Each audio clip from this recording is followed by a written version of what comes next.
I was previously at Microsoft working for a team called Power BI as general manager. Today, we're going to talk about the transition I made from that role to Reddit, where I had to help rapidly scale up the engineering team. Any Reddit fans in the audience, by the way? Yes! I always love that, because I used to work on business intelligence. Now I walk into a room and everyone actually knows what my product is. So thank you, guys. Let's see, let's start here. So for those of you who don't know what Reddit is the front page of the internet. It's a place with millions of communities where if you're passionate about a topic, be it sports, sneakers, movies, TV, anything, you can find your home there and find people who jam on that topic with you. It's the place where people converse about the things that are most important to them. And our mission at Reddit is to bring a sense of community and belonging to everybody in the world. Now, even if you know what Reddit is, I want to share a few interesting stats with you, and I think they'll set the frame for the rest of this presentation. So by the numbers, you may not have known this, Reddit is the fourth most visited site in the United States, according to Alexa, and sixth most visited in the world. 350 million plus monthly active users, 1 million plus communities. The other stat that's not here, which I think is really interesting, time on site. Reddit has the highest time on site of any internet property. Around the office, we like to call it weaponized procrastination. And the theme of this talk is scaling. So in January of 2017, Reddit had 35 engineers. Today, we've got 185. And that all happened in the course of about a year and a half. So this talk is going to be about how we accomplish that. Now, before we get started, I want to talk about why this is important. A few years ago, about 10 years ago, there was a study released. It was called the Startup Genome Report.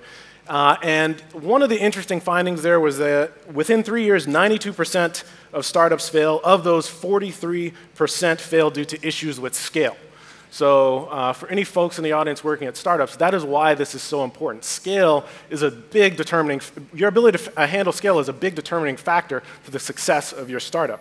So let me tell you about my first week at Reddit. And again, I'm coming in from a gigantic company with hundreds of thousands of employees down to a 30-person organization. What I saw was 30-person stand-ups, big huddle, everyone together. Our tracking tools were Google Slides, and I'll get to show you a little bit of that later in the talk. Lots of people calling themselves tech leads. You guys heard this term before, tech lead, but not a single engineering manager. And we were going at a really, really slow pace. So this is what I walked into, and we had a lot of urgent work to do. Anyone here think like Reddit is done as a website? No. We had a lot to do, and I had to hire 100 people. So my first step was, hey, look, I got to find engineering managers. Any of you folks in the audience familiar with Blade Runner? Good. All right. So this was the challenge I had. I had a lot of people calling themselves tech leads, and I need to figure out how to get managers out of them. If you've ever seen Blade Runner has this thing called the Voight-Kampff test. And the idea here is that you take what seems like a human being, and you run it through a filter to determine whether or not it's a human being or a robot. And I decided to do the same thing for engineering managers. So on the input, we've got tech leads, people who aspire either to be a manager or an architect. And on the output, we're going to get an engineering manager and architect. And these are the questions that I asked them. Now, these questions really, really are reflective of my own management philosophy. I think if you face this challenge in your own engineering organization, you're going to have to choose your own questions. But for me, what do you care about more, people or architecture? Really important one. Managers really need to care about people, I think, before they care about the tech. Your thoughts on shipping toward a deadline. Managers are responsible for quality and predictable execution. Architects, maybe not so much. This is one of my favorite ones. Your PM goes to 2 of your direct reports and asks them to start working on an urgent new feature. What do you do? Hopefully, if you're an engineering manager, you'll add that work to the backlog, cost it, etc. And the final one, for an organization where we've got to hire 100 people, you spend a full day a week fishing LinkedIn and working with recruiting. How do you feel about that? So in an organization we've got to hire 100 people, you'd better be okay with spending a lot of time on LinkedIn, maybe even getting rejected. All right. Now the second thing, once we passed our tech leads through this test and got a couple of engineering managers, we need to think about roles and responsibilities. What do they actually do? All right. So at a startup, particularly a really small one, you've probably seen that two people really can do everything, a technical founder and a product founder. At a really, really small company, you'll see that pattern over and over. You may see the technical founder doing sales calls, in fact. I mean, many hats are being worn by those two people. But as you scale up, you see more and more specialized roles. I talked about my first week at Reddit. I'll share a quick story about Reddit's chief legal counsel and her first week at Reddit. Her name is Melissa Tidwell. She's one of the smartest people I've ever met. In her first week at Reddit, she walked into Reddit's legal committee. You can imagine Reddit has a lot of issues that we deal with pertaining to legal stuff. She walked into Reddit's legal committee, which I am not kidding you, is comprised of 10 engineers and a designer. As if you could take 10 engineers and a designer, smush them in a room for 30 minutes a week, and out you would get a Harvard-educated lawyer. So this is what Missy was dealing with. So we have to kind of disentangle this as we scale. We need engineers, product design to fall into their own places. You'll also see growth, marketing, all these other teams start to emerge. Now, there's a couple different techniques you can use to pull those apart. One of my favorite ones is called the RACI chart. I don't know if you guys have ever seen this, but it stands for responsible, accountable, consulted, and informed. The idea here is you put on one axis all of the people in your organization, and then the other axis, the duties, and then you decide whether that person is going to be responsible, accountable, consulted, or informed. And the advantage of this is it has very clear ownership outcomes. You'll get to a solution really, really quickly. And at Reddit, what we used this for was to disentangle the role of program manager. So at a small company, you'll see a lot of people with the title program manager. At a larger company, you've got to disentangle that into, I believe, product managers who are responsible for the customer, the vision, and the strategy, or the who, the what, and the why. And then on the other hand, engineering managers who are responsible for the architecture and execution. And we use that technique to split those roles apart. Now, this does have some disadvantages. RACI is pretty inflexible. And it also does not address what I would say is a core problem that you must solve when you're scaling, which is lack of trust. All right? What you really want is for people to trust each other so they're not spending all their time filling out these ridiculous charts. So there's a couple different techniques we can use, but in general, you know that there's a trustworthy, a sense of trust in your organization when people feel okay to say, that's not my job, the person we hired to do it is amazing. A couple quick techniques we used. Pilot teams. If you've got to build trust, try something out in a small scope and then expand later on. We did have leadership offsites at Reddit with trust falls.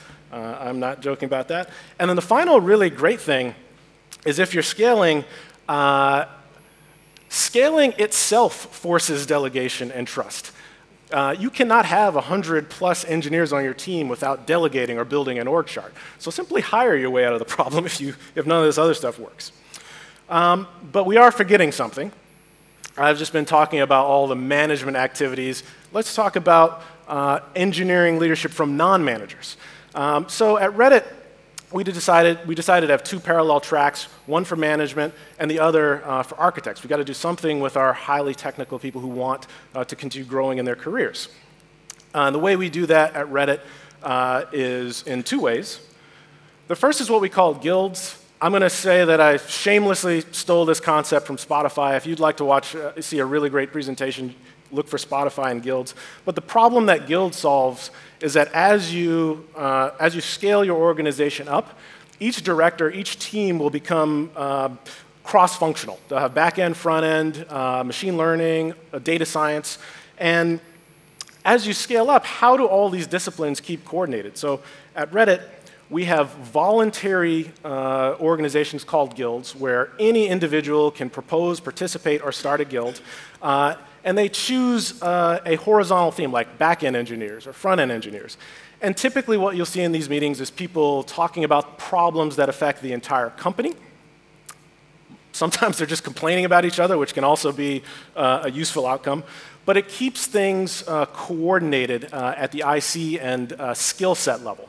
Now, the second thing that we do is the architect committee. And this is led by our CTO, Chris.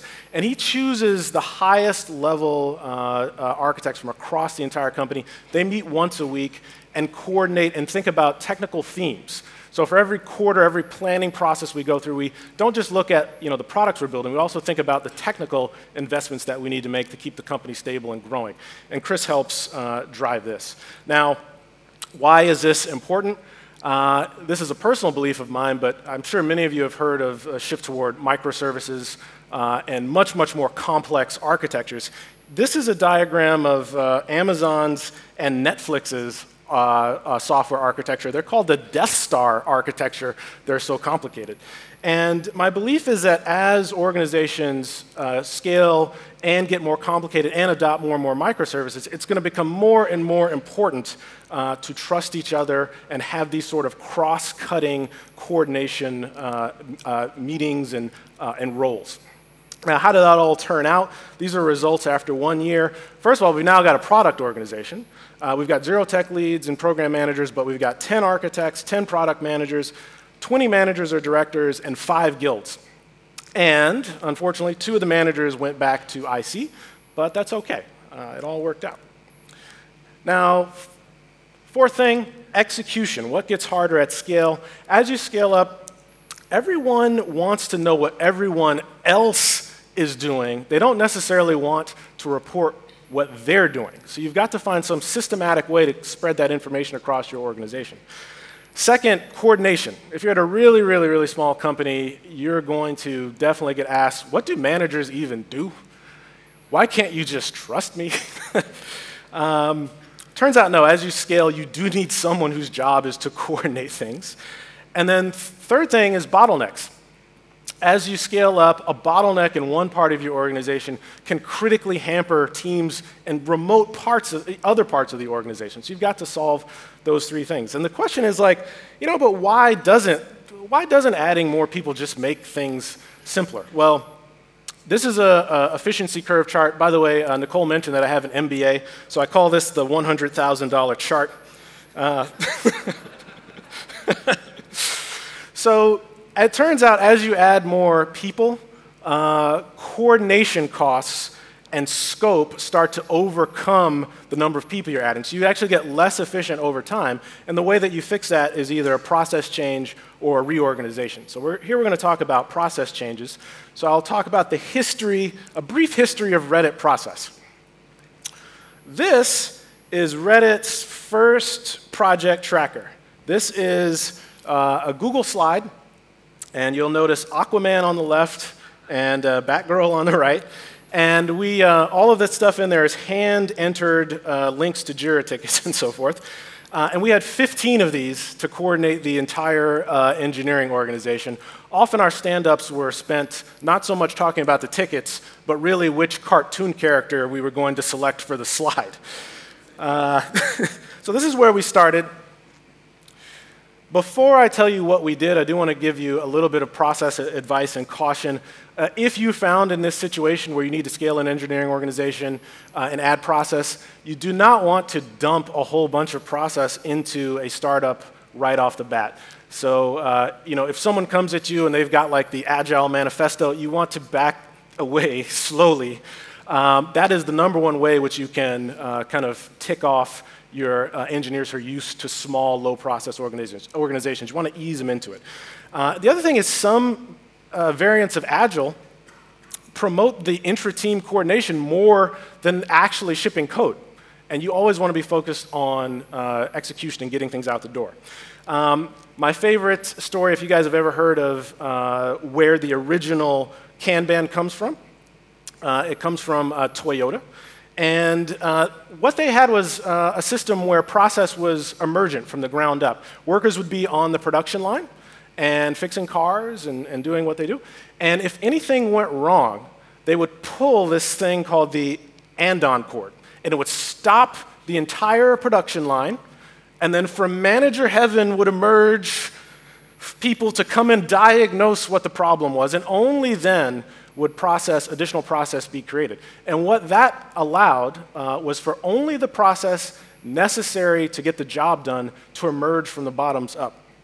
And the thing I like about this is it's very, very flexible, and it's very, very purpose-driven. And if you choose that as your starting point, I think you'll end up in the long run in a very, very agile, flexible organization. And the important thing about that is process will become your culture over time. So you want to get that right up front. So here's our evolution. When I dropped into Reddit, I tried to bring in the simplest process I could imagine from my previous roles. We've got a 6-step engineering execution workflow: definition, planning, staffing, execution, launch, and monitoring. These steps are visible through all of our work tracking techniques and tools at Reddit. Let me zoom in here. All right. So our Kanban boards, these are given to teams to run daily using JIRA: definition, planning, staffing, execution, launch ready, and monitoring. This can scale up to director-level dashboards. You take each of those Kanban boards and push them up a level, and now you can see across multiple teams. You can also see at a very, very high level how much of your work is blocked, off track, or on track.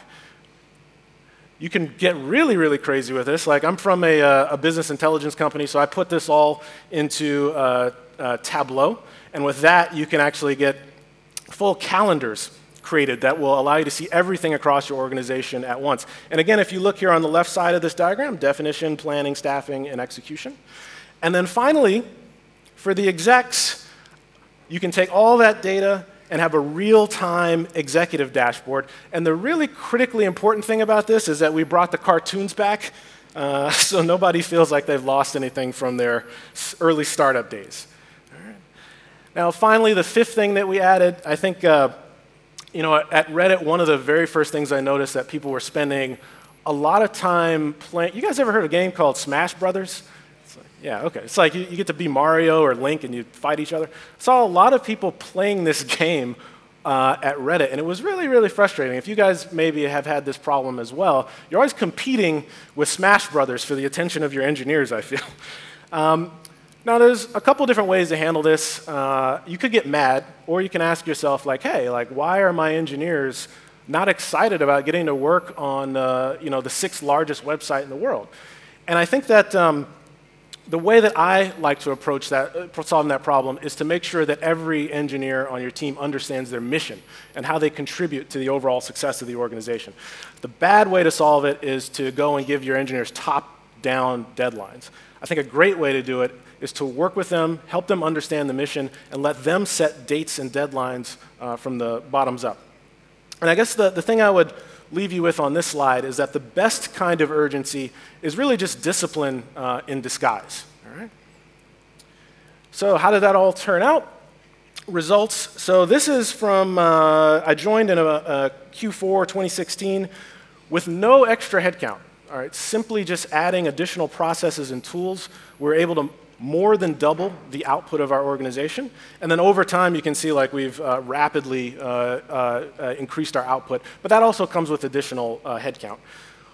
We have shipped new mod mail, launch of profile pages, entire new ad platform, an international version of Reddit, video, chat, and a complete site-wide redesign, 10 years in the making. Now, what's next? Well, Reddit has lots and lots of use cases to explore. With the redesign, we think we have made it more welcoming to new people, but there's still a lot of different things that are happening on the Reddit platform. There's news, politics, there's communities for sharing original content, fitness, help, support groups, etc. So we think that after we launch this redesign fully, we can maybe explore a few of these areas and really dig deep to highlight some of the communities that are participating in these different activities. So a quick view of that. On the left, you've got a new experience for Reddit News. You open up our app, you hit the News button, and you'll get surfaced all of the great news communities from Reddit. And on the right is Reddit Original Content. And here you can see some of the great artists and original content creators who are making a home on our platform. All right.